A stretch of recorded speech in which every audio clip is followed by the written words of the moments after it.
अच्छा, मैं पढ़ रही हूँ श्रीमद् भगवद गीता। तो प्रश्न है, आचार्य जी, श्री कृष्ण ने स्थिर बुद्धि वाले मनुष्य के विषय में बताया है। मेरा सवाल है कि क्या उस स्थिति को प्राप्त करने के लिए मुझे वातावरण में किन्हीं बातों पर ध्यान देना पड़ेगा? अगर हाँ तो किन बातों पर? कैसी साधना की आवश्यकता होगी? उचित मार्गदर्शन करें। आचार्य प्रशांत बोलते हैं, वातावरण की सभी बातों पर ध्यान देना होगा। देख रहे हो ना क्या समझा रहे हैं श्री कृष्ण।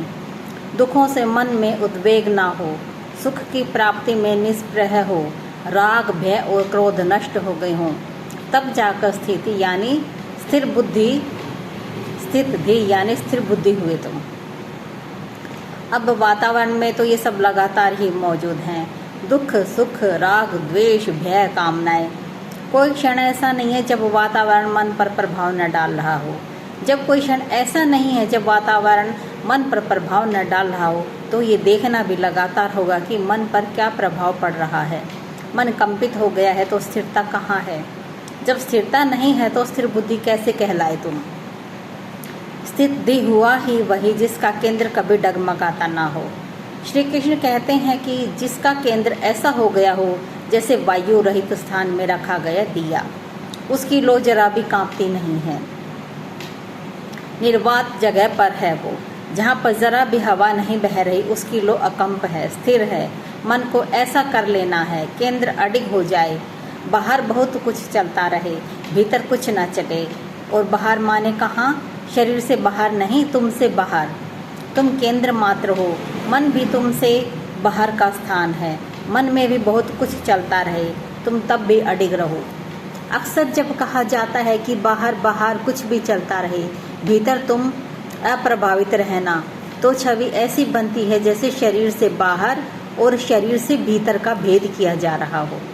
जैसे खाल विभाजन रेखा हो कि खाल के उस तरफ जो चल रहा है वो बाहरी बात हुई, खाल के इस तरफ जो चल रहा है वो आंतरिक बात हुई ना। शरीर से बाहर ही नहीं होंगी घटनाएं, शरीर के भीतर भी होंगी घटनाएं। तुम शरीर के भीतर घटने वाली घटनाओं से भी अनछुए अप्रभावित रहना। और ध्यान दीजिएगा, शरीर से बाहर जो घटनाएं घट रही हैं उनसे अप्रभावित रह जाना फिर भी आसान है। शरीर के भीतर जब घटना घटती है उससे असंपृक्त रह जाना, उससे अनछुए रह जाना बड़ा मुश्किल है। बाहर से जब कोई उत्तेजित करे आपको, हो सकता है कि आप झेल जाएं, पर उत्तेजना अगर अपने ही शरीर में उठ रही है फिर क्या करोगे?